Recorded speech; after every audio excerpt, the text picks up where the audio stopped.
అది ఆర్థిక లావాదేవీలు మేము సెట్ చేసుకుంటాం, మాట్లాడుతున్నారు, సెటిల్ అవుతుంది. అంతేగాని ఆమెను తీసుకొచ్చి నువ్వు ఇలా చెబితే మేము డబ్బులు నీకు ఇస్తాం, నువ్వు ఇలా కిరణ్ రాయల పైన మాట్లాడితే నీ ఆర్థిక ఇబ్బందులు తొలగిస్తాం, కిరణ్ రాయలు మానసికంగా ఏడిపిస్తే నీకు సెటిల్ చేస్తాం, నీ కొడుకు సెటిల్ చేస్తాం అని చెప్పి రాజకీయ ట్రాప్లో ఆమెను ఇరికించారని గతంలో చెప్పా, ఇప్పుడు చెప్పా, ఇక చెప్పను కూడా, ఎందుకంటే ఆ ఇష్యూ క్లోజ్ అయిపోయింది కాబట్టి. తన ప్రెస్ మీట్ పెట్టి చెప్పడం, కోర్టులో కేసులను వాపసు తీసేసుకోవడం, ఇవన్నీ కూడా చెప్తాను కదా. అందరూ ఉంటారు ఇద్దరు చాలామంది రాత్రి నుంచి కడిగిన ముత్యం లాగా వచ్చావు, కడగని ముత్యం నాకు, నేనైతే ముత్యమే, కడిగారు లేదో నాకు తెలీదు, నేనైతే ముత్యమే. ఒక మనిషిని నాశనం చేయడానికి సోషల్ మీడియా కూడా పనికొస్తుందని చెప్పి నాకు మొన్నే తెలిసింది. ఎంత దారుణమైన ట్రోలింగ్ చేశారంటే నన్ను, నా కుటుంబాన్ని, నాతో పాటు ఉన్న వాళ్ళని. నేను ఒకటే అంటున్నాను ఈరోజు ఈ ప్రెస్ మీట్ ద్వారా, బాధేసి చెప్తున్నా, మనసులో బాధతో చెప్తున్నా. 26 రోజులు నేను చాలా నేర్చుకున్నా. దయచేసి ఇంకెవరైనా జీవితంలో రాజకీయాలు చేయాలన్నా, వేరే వ్యాపారాలు చేయాలన్నా పక్కన వాళ్ళకి చెప్పకండి, అస్సలు నమ్మకండి. అందుకే నా పక్కన ఎవరిని పెట్టుకోవాలి, ఈరోజు ఒక్కడే వచ్చా.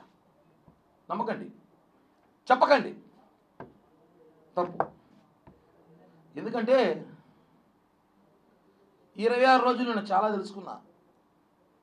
మనిషి ఇబ్బందుల్లో, బాధల్లో ఉన్నప్పుడు ఇద్దరే నిలిచారు. నాకు చెప్పాను, ఒకటి పవన్ కళ్యాణ్ గారి ధైర్యం, 2 మీడియా, ఇంకా మహా అయితే కొంతమంది వేరే దేశాలలో ఉన్న జన సైనికులు రోజు ఫోన్లు చేసి అన్నా మేము ఉన్నాం భయపడకనే అనేసి. అన్నా ఏ కాదని చెప్పట్లేదు, ఇక్కడున్న కొంతమంది జనసేన నాతో అందరూ ఉన్నారు. అంటే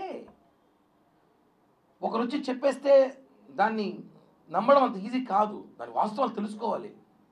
ఒక అడ్వకేటో ఎవరో ఉన్నాడు మొన్న, ఆయన ఈ ఇష్యూలో అతను ఒక ఆయన అడ్వకేట్ లాంటి వాడు, అడ్వకేట్ అది కాదు, అతని పేరు కూడా నేను చెప్పను, ఉప్పల్ బాలంటాం మేము అందరం. అతను ఇప్పుడు ఒక సమస్య వచ్చిందండి మనకి, ఆ సమస్య అడ్వకేట్కి చెప్పుకుంటాం, సార్ నాకు ఇలా మోసం జరిగింది, ఇలా నాకు అన్యాయం జరిగింది, నాకు డబ్బులు రావాలంటే తను ఏం చేయాలి, కోర్టులో పిటిషన్ వేయాలి, కోర్టులో వాదించాలి. సాక్షి టీవీ, సాక్షి పేపర్లో కాదు. తను ఏం చేశాడు, కిరణ్ రాయల పైన ఆరోపణలు ఉన్నప్పుడు నువ్వు ఆరోపణలు కోర్టులో చూపించు, అంతేగాని డిబేట్లు పెట్టి నీ పబ్లిసిటీ పిచ్చి కోసం నన్ను వాడుకోవడం కరెక్ట్ కాదు. నీ మీద కేసేస్తా, తిప్పిస్తా తిరుపతికి, ఛార్జీలు కూడా నేనే పెడతాను నీకు, అప్ అండ్ డౌన్ ఛార్జీలు కూడా తిప్పిస్తా. సాక్షి మీద కూడా కేసు వేస్తున్నా, చెప్పాను, ఆల్రెడీ చేశాను. ఒకటే అండి, ఒకరు వచ్చి మాట్లాడేస్తే మహిళ మాట్లాడేసింది అంతే, నమ్మేస్తారు జనం అంతే. వాస్తవం, ఆయన ఎందుకు మాట్లాడింది, ఎవరు మాట్లాడించారో తెలుసుకోలేకపోయారు జనం, అదే బాధ. ఆ మాటల్లో మాట్లాడే మాటలు నన్ను నిజంగా చెప్తున్నా, మొండి నా కొడుకేమంటాను కానీ నిలబడ్డా. ఇంకోడైతే నా ప్లేస్ చచ్చిపోయింటాడు, కుటుంబం మొత్తం ఆత్మహత్య చచ్చిపోయి ఉంటుంది ఈరోజు. నేను చాలా గట్టిగా నిలబడ్డా, మీకు తెలీదు, కేవలం ఈ రోజు కోసమే. నా క్లీన్ చిట్తో నేను బయటికి రావాలని చెప్పి నిలబడ్డా. సమయం పట్టింది, ఎక్కువ రోజులు పట్టలేదు. తప్పులు ప్రపంచంలో కిరణ్ రాయలు తప్ప ఇంకెవడో తప్పు చేసేవాడు లేడయ్యా. నా గురించే దేశం అంతా మాట్లాడుకుంది. కరెక్ట్ కాదండి, వాస్తవాలు తెలుసుకోండి, ఏం జరుగుతుందో ఏంటో.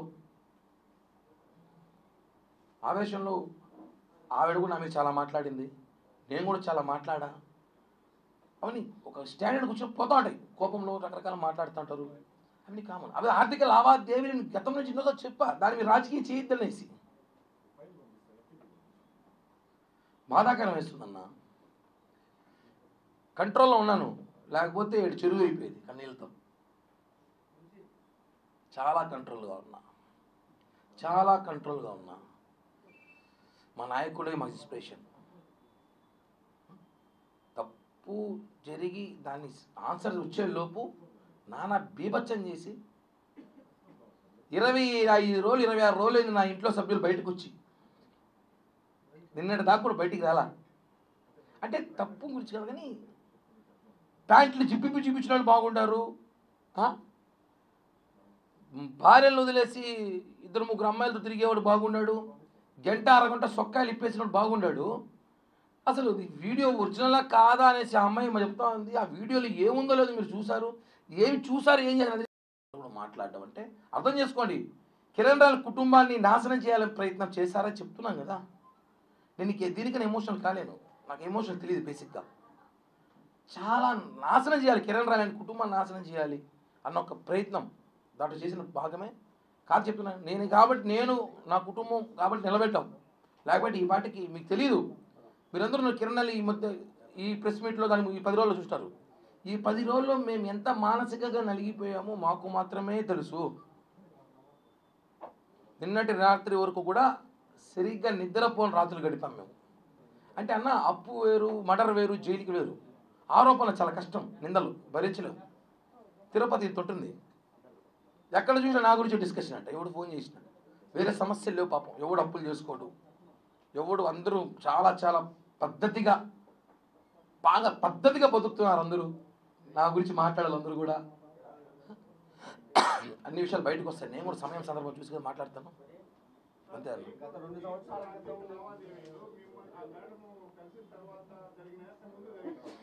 ఏదన్నా అన్న 2015 నుంచి 2019 దాకా జరిగిన లావాదేవీలు అవన్నీ.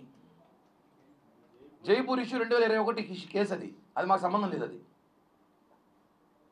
అది మాకు సంబంధం లేదు.